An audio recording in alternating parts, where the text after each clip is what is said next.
రైతు సోదరులకు నమస్తే, వెల్కమ్ టు అవర్ ఛానల్. ఈ రోజు మనం బాపట్ల జిల్లాలో ఉన్నటువంటి చెరుకుపల్లి మండలంలో ఉన్నటువంటి తూర్పాలను అయితే ఉన్నాం.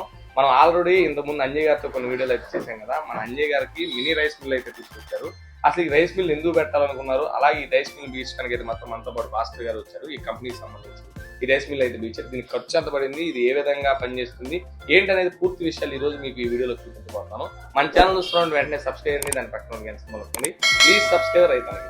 నమస్కారం భాస్కర్ గారు. నమస్కారం సార్. సార్, ఇప్పుడు మనం చూసినట్టయితే మనం అంజయ్ గారు అయితే మాకు చాలా బాగా తెలుసు, ఎందుకంటే ఆయన ఇప్పటి నుంచి ఆర్గానిక్ రైతు ఈ ఏరియాలో. ఆ అంజయ్ గారు ఈ రైస్ మిల్ బీచాను ఒకసారి వచ్చి చూసామంటే వచ్చాను అయితే వచ్చాను. అందులో మీరు ఉన్నారు, దీని గురించి అయితే వీడియో చేద్దాం, ఇంకా రైతులు కూడా దీనికి ఉపయోగపడతాను ఉద్దేశంతో. ప్రధానంగా ఈ రైస్ మిల్ ని ఏమని పిలుస్తారు, అసలు దీనికి ఏమని పేరు? దీన్ని mini rice mill separate plant అంటారండి. ఓకే. సో ఇది ఏంటంటే ఇప్పుడు ఇంతకు ముందు చాలా మోడల్ తయారు చేసాం, సపరేటర్ లేకుండా తయారు చేసాం. ఓకే. అంటే ఈ మినీ రైస్ మిల్ వచ్చిన తర్వాత ధాన్యం ఆడుకోవడానికి చాలా ఈజీ అయింది. ఓకే. అంటే ఇంటి దగ్గరే ఇంటి కరెంట్ తోనే ఆడుకోవచ్చు. ఓకే. కానీ ఆ మినీ రైస్ మిల్ లో చిన్న చిన్న ప్రాబ్లమ్స్ అంటూ ఉన్నాయండి. ఓకే. సో రాళ్ళు తీయకపోవడం, దుమ్ము తీయకపోవడము, అలాగే ముడి బియ్యం కావాలంటే ముడి బియ్యం రావడం, పాలిష్ కావాలంటే పాలిష్, సెమీ పాలిష్ కావాలంటే సెమీ పాలిష్, ఇలా లేక చాలా మంది కష్టపడుతున్నారు. అవును. ఆర్గానిక్ పండించే వాళ్ళు చాలా కష్టపడుతున్నారు. ఏంటంటే ఒక పెద్ద రైస్ మిల్ తీసుకెళ్లాలంటే ఇంచుమించు దగ్గరగా ఆ పెద్ద మిల్లో 10 బస్తాలు తీసుకెళ్తేనే ఆడగళ్ళు, ఒక బస్తా తీసుకెళ్తే ఆడడు. సో తర్వాత ఈ యొక్క ఆర్గానిక్ చాలా కష్టపడి పండించిన వాళ్ళంతా ఈ రైస్ అంతా మిక్స్ అయి జరుగుతుంది. తర్వాత వాళ్ళు బాధపడుతున్నారు, అంత కష్టపడి పండించినా గానీ వాళ్ళకి సో సాటిస్ఫాక్షన్ అన్నది లేదు. సో అలా మేము ఏం చేస్తామంటే ఆ మినీ రైస్ మిల్ కి మీ అటాచ్మెంట్ చేస్తూ ఎలివేటర్ కానీ, ప్యాడీ గ్లైనర్ కానీ, అలాగే సపరేటర్ కానీ, రబ్బర్ సెల్లర్ కానీ, ఇలా పాలిషర్ కానీ, ఇలా ఒక యూనిట్ కి సింగిల్ ఫేస్ కరెంట్ తోని, సో మన ఇంటి కరెంట్ తోని అంటే కేటగిరీ 2 మీటర్ వస్తుందండి. సో దాంతోని ఈజీగా సో బస్తా కావాలంటే బస్తా, లేకపోతే 10 బస్తాలు కావాలంటే 10 బస్తాలు మనం ఆడుకునేలాగా మేము అయితే తయారు చేసాం. సో మా ఫ్యాక్టరీ వచ్చి రాజమండ్రి.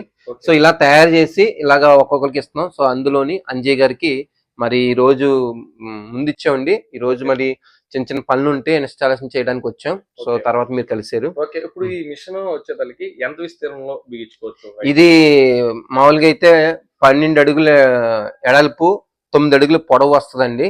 సో కానీ మనకి ఇంకా ధాన్యం వేసుకోవడానికి, తర్వాత ఓక వెళ్ళడానికి మార్గం ఉంటే ఇంచుమించు ఒక 20 ఉంటే సో బెస్ట్ గా ఉంటది అన్నమాట అండి ఇది. ఓకే. ఇప్పుడు మనం చూస్తే ఈ మినీ రైస్ మిల్ కి మనం మామూలుగా దీనికి అందరూ వాడేటువంటి రైస్ మిల్ కి తేడా ఏంటి అసలు? సో ఏ మిల్ అండి మన అడిగిదంటే ఇప్పుడు నేచురల్ మనం వెళ్ళి పట్టించుకునేటువంటి రైస్ మిల్ ఉంటాయి కదా. ఓకే, అది చెప్తున్నాం కదండి. ఆ పెద్ద రైస్ మిల్ కి అయితే ఒక బస్తా పట్టుకెళ్తే ఆర్డర్ అలా. సో తర్వాత ఏంటంటే ఈ యొక్క పండించిన ధాన్యం ఎవరైతే ఈ ధాన్యం పట్టుకెళ్తారో సో వారికి ఆ ధాన్యం రాదు. ఓకే. వాళ్ళు వేరే ధాన్యం వస్తుంది. సో ఈ మినీ రైస్ మిల్ ఏంటంటే ఎవరు పండించిన ధాన్యం దాంట్లో ఆడుకోవచ్చు. బస్తా తెచ్చి చేసుకున్నారు అనుకోండి, సో వాళ్ళ ధాన్యం ఆడి వాళ్ళకి రైస్ గా మార్చి ఇచ్చేస్తుంది మిల్లు. ఓకే. అంటే అది సేమ్ ఇదే ఎక్విప్మెంట్ ఉంటుందా? ఏం పెద్దగా ఉంటాయి, ఏం తక్కువగా ఉంటాయి? లేదండి, మన పల్లెటూరులో ఉండే మిల్లులు ఎలాగైతే మన పల్లెటూరులో ఉంటాయో సో ఆ మిల్లులకి ఇదే సేమ్ ఎక్విప్మెంట్స్ ఉంటాయి. సో తర్వాత ఏంటంటే ఒక బాగా పెద్ద ఉంటుంది, సో అవి సార్టెక్స్, అవి సిల్కీ పాలిషర్ అయి ఉంటాయి. మిగతా పల్లెటూరులో ఉండే మిల్లు కన్నా సో ఇది బెస్ట్. ఇది ఎందుకంటారా, సో ఇది ప్రొడక్షన్ తక్కువ వచ్చినా గానీ ప్లేస్ తక్కువ, పవర్ కన్జంప్షన్ తక్కువ, సో తర్వాత తక్కువ పెట్టుబడితో తక్కువ ప్లేస్ లోని దీన్ని ఉపయోగించుకోవచ్చు. సో యథావిధిగా మనం పెద్ద రైస్ మిల్ ఎలా ఆడుతుందో సో అలాగే దీన్ని ఆడించుకోవచ్చు. సో దానికన్నా క్వాలిటీ వస్తుంది, క్వాంటిటీ ఇస్తుంది ఇది. ఓకే. గంటకి ఎంత ఒడ్లు పోస్తే ఎంతసేపు అయిపోతాయి? మనకి గంటకే 250 నుంచి 300 కేజీల వరకు మనకి రైస్ అన్నది ఆడుతుంది. ఓకే. ఇప్పుడు ఓవరాల్ గా మనం చూసినట్టయితే ప్రధానంగా ఒక రైతుకి ఇది బిగించుకోవాలంటే ఎంత ఖర్చు అవుతుంది? ఇంచుమించు అంటే దీంట్లో మోడల్స్ ఉన్నాయండి, ఒక్కొక్క మోడల్ ఉంటది. సో కస్టమర్ ముడి బియ్యం కావాలనుకుంటే సో 3 లక్షల చిల్లర, 4 లక్షల దాకా అవుతుందండి మిల్లుని బట్టి. సో తర్వాత లేదు అంటే 2,50,000 ఉంది. తర్వాత మామూలుగా లేదు మనకి తౌడు ఒక కలిపి వచ్చేసిన పర్లేదంటే 25,000 నుంచి స్టార్టింగ్ ఉంటాయి మా దగ్గర. సో 6,50,000 దాకా ఉంటాయండి మా దగ్గర. అంటే మోడల్ బట్టి ఒక్కొక్క మోడల్ బట్టి రైస్ మిల్ అన్నది ఉంటది. ఓకే. ఇప్పుడు మనం చూస్తే ఇప్పుడు అంజయ్ గారికి ఇప్పుడు ఎంత కాస్ట్ అయింది ఇది మొత్తం తీసుకొని? దీని మోడల్ ఏంటి? దీనిది మనకి రబ్బర్ సెల్ అది సపరేటర్ ప్లాంట్ అంటారు, mini rice mill separator plant అంటారు. ఇది 5 HP తో నడుస్తుంది, సింగిల్ ఫేస్ కరెంట్ తో రన్ అవుతుందండి. సో ఇది వచ్చి కాస్ట్ వచ్చి ఆయనకి 4 లక్షలు తీసుకున్నాం. 4 లక్షలు అంటే దీంట్లో ముడి బియ్యం తీసుకోవచ్చు, పాలిష్ కంటే పాలిష్ చేసుకోవచ్చు, అన్ని విధాలండి. ముడి బియ్యం కంటే ముడి బియ్యం తీసుకోవచ్చు, పాలిష్ కంటే పాలిష్ తీసుకోవచ్చు, సెమీ పాలిష్ కంటే సెమీ పాలిష్ తీసుకోవచ్చు. తర్వాత ఏంటంటే దీంట్లో ఉన్న రాళ్ళు దుమ్ము, ధాన్యంలో ఉన్న రాళ్ళు దుమ్ము చెత్త అంతా క్లీన్ చేస్తుంది. సో అటు సైడ్ అన్నది పడుతుంది మనకి. తౌడు అన్నది చాలా మెత్తగా వస్తుంది. మన పెద్ద మిల్ ఎలా వస్తుంది అలా వస్తుందండి. అన్ని విధాలుగా మన పెద్ద మిల్ ఎలా పనిచేస్తుందో అలాగే పనిచేస్తుంది. ఒకవేళ మిమ్మల్ని కాంటాక్ట్ అవ్వాలంటే ఎలా? మాకు కాంటాక్ట్ అవ్వాలంటే సో మాది ఎన్జీ ఎంటర్ప్రైజెస్ ఛానల్ ఉంటుందండి. ఓకే సో దాని ద్వారా కాంటాక్ట్ అవ్వచ్చు. లేదంటే రాజమండ్రి మాది అడ్రస్ వచ్చి, సో Okay. రాజమండ్రి ధవళేశ్వరం దగ్గర మా ఫ్యాక్టరీ, అక్కడే మొత్తం అంతా మ్యానుఫ్యాక్చర్ అంతా ఇక్కడ అక్కడే తయారవుతుంది. ఓకే సో అంటే ఇలాంటి మిల్లు మొత్తం మన ఇండియాలో మొత్తం తిరిగినా గానీ సో ఇటువంటి మిల్లు ఎక్కడ దొరకదు మీకు. ఓకే ఇది మొత్తం ఎన్నో బిల్లు సార్ మామూలుగా బిల్ ఇచ్చింది? ఇది మేము తయారు చేసి అంటే ఇంతకు ముందు అయితే ఒక మించు ఒక 100 మిల్లు దాకా ఇచ్చామండి. ఓకే సో ఈ సపరేటర్ లేకుండా ఈ ఒకసారి సపరేటర్ మన లేటెస్ట్ గా ఒక 8 months అవుతుందండి సపరేటర్ తయారు చేసి. ఈ Okay. సపరేటర్ తోని ఇంచుమించు దగ్గరగా ఇది 12వ మిల్ అండి ఇది. 12 బిల్లు. ఉమ్. ఓకే ఒకసారి మనం అసలు మనం ఈ మిల్ అసలు ఎలా పనిచేస్తుంది, ఎక్కడి నుంచి ఒడ్లు పోస్తే ఎలా వస్తాయి, చివరికి ఫినిష్ అసలు మనం బియ్యం ఎలా మారుతుంది ఒడ్ల నుంచి ఓకే సార్, అనేది ఒకసారి మాకు చూపించండి. అలాగే అలాగే సార్. ఓకే ఇది మనకి ధాన్యం పోసుకుని తొట్టుమాట అండి. ఓకే సో యాక్చువల్ గా అయితే మినీ రైస్ మిల్ లో ఇలా పైకెట్ పోసుకుని ఉండి, అవును. సో అలా కాకుండా మనం దీంట్లో పోసుకుంటే కింద నుంచి అవసరమైతే దీన్ని మనం కిందాక దింపుకోవచ్చు. సో అంజీ గారు ఏంటంటే ఇలా ప్లాట్ఫారం చేసుకున్నారు. ఇక్కడ నుంచి ధాన్యం పోసుకుని మనం ఈ ఎలివేటర్ ద్వారా ఈ ప్యాడీ క్లీనర్ లో పడుతుంది. ఓకే ఈ ప్యాడీ క్లీనర్ లో మనకి రాళ్ళు దుమ్ము చెత్త క్లీనింగ్ మొత్తం అంతా చేసేస్తుంది. ఓకే దాంట్లో. చేసిన తర్వాత ఈ ఎలివేటర్ కి వస్తుంది. ఎలివేటర్ నుంచి రబ్బర్ సెల్లర్ కి వస్తుంది. ఓకే ఈ రబ్బర్ సెల్లర్ లో మనకి ఏంటంటే ఈ యొక్క వడ్డీని నలుపుతుంది అనమాట. అంటే దాని పైన ఉన్న తొక్క తీస్తుంది. ఓకే. ఇంచుమించు 80% 70% దాకా తీస్తుంది. తీసిన తర్వాత ఎలివేటర్ కి వెళ్తుంది. ఎలివేటర్ నుంచి మనకి ఈ యొక్క సపరేటర్ కి వెళ్తుంది, ప్యాడీ సపరేటర్ కి. ఓకే ఈ సపరేటర్ నుంచి మనకి ఇక్కడ పాలిస్టర్ పడుతుంది. అంటే కొన్ని ఇదిగోండి ఇలా ముడి బియ్యం కింద ఉంటాయి. ఓకే. సో ఇవి మనకి ముడి బియ్యము, ఓకే ఇలా ముడి బియ్యం వస్తాయని, ఓకే ఇలా ముడి బియ్యం కింద వస్తాయి. ఓకే. సో తర్వాత ఈ ముడి బియ్యం వచ్చిన తర్వాత మనకి ఇలా ఈ పాలిస్టర్ లో పడతాయి. పాలిస్టర్ లోంచి మనకి ఇక్కడ కంట్రోల్ చేసుకోవచ్చు అన్నమాట. అంటే చాలా మంది మన వీడియోలో చూస్తే మినీ రైస్ మిల్లు తక్కువలో దొరుకుతున్నాయి. సో కాకపోతే ఏంటంటే ఇక్కడ వాటి కంట్రోల్ ఉండదు. ఇది ఎలాగైతే మన ధాన్యం పోస్తామో సో దీన్ని చెప్పినట్టే వస్తుంది, కానీ ఇది మనం చెప్పినట్టు వస్తుంది అన్నమాట. ఎందుకంటే దీనికి సపరేట్ ఉన్నది కాబట్టి. సో పాలిష్ తక్కువ కావాలని ఎక్కువ కావాలని ఇక్కడ తగ్గించుకోవచ్చు. సెమీ పాలిష్ తీసుకోవచ్చు, ఫుల్ పాలిష్ తీసుకోవచ్చు, లేదంటే ముడి బియ్యమే తీసుకోవచ్చు అన్నమాట. అలా దాన్ని తీసుకోవచ్చు. తర్వాత దీంట్లో పడిందే నూకలు ఉంటాయి కదండి. సో నూక అన్న సపరేట్ అవుతుంది. నూక ఎలా వస్తుంది, మనకి బియ్యం అనేది ఎలా వస్తుంది, సిరినూక అనేది ఎలా వస్తుంది. ఓకే సో ఇప్పుడు ఆడి చూపించాం, ఇదిగోండి మనకి పాలిష్ తక్కువ వేసి ఆడేయమంటండి కొంచెం. ఇంకా దీనికన్నా కావాలంటే పాలిష్ పెట్టించుకోవచ్చు. ఓకే ఇప్పుడు తౌడు అన్నదే మనకి ఇలా వస్తుందన్నమాట.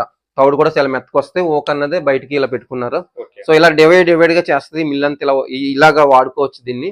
Okay sir. ఓకే ఇప్పుడు మనం చూస్తే నిరుద్యోగ యువత కానీ లేకపోతే ఇట్లా ఆర్గానిక్ వ్యవసాయం చేసే వాళ్ళు కానీ లేకపోతే మనం బయట చూస్తుంటే మిక్సింగ్ అయిపోవచ్చు. మనం ఒకటి పండించి అవును అవును సార్, అవును సార్, అవును సార్, ఇలాంటి రైస్ మిల్ ఉండటం వల్ల ఏంటంటే ఎవరు పోసుకునేది వాళ్ళు అయితే మాత్రం మంచిగా అయితే బియ్యం తీసుకోవాలి. అవును సార్, అవును సార్. మనం ఈ మిల్ పెట్టినటువంటి అంజయ్ గారిని అడుగుతాం. అసలు అంజయ్ గారిని అడిగి తెలుసుకున్నాం అసలు ఎందుకు పెట్టాలనుకున్నారు ఏంటనేది కూడా ఒక మాట అంజయ్ గారితో పాటు ఈ మినీ రైస్ మిల్ పెట్టినటువంటి అంజయ్ గారిని ఉన్నారు. అంజయ్ గారిని కూడా అడిగి తెలుసుకున్నాం. మనం ఆల్రెడీ అంజయ్ గారితో కొన్ని వీడియోలు కూడా వేసాం. ఆర్గానిక్ వ్యవసాయం అంటేనే మనకి అంజయ్ గారు గుర్తొస్తారు. మన యూట్యూబ్ ఛానల్ ఏ వీడియోలో చూసినా సరే మనం అంజయ్ గారిని అడుగుదాం ఎందుకు పెట్టారు. అంజయ్ గారు నమస్తే అండి. నమస్తే సార్ మీరు ఈ మినీ రైస్ మిల్ పెట్టారు. అప్పుడప్పుడు కొత్తగా సన్ఫ్లవర్ వేరుశెనగలో సన్ఫ్లవర్ విత్తనాలు వేసి పండించినట్టు కొత్తగా అయితే తీసుకొచ్చారు. ఇది అసలు మీరు ఎందుకు పెట్టాలనుకున్నారు ఈ మినీ రైస్ మిల్?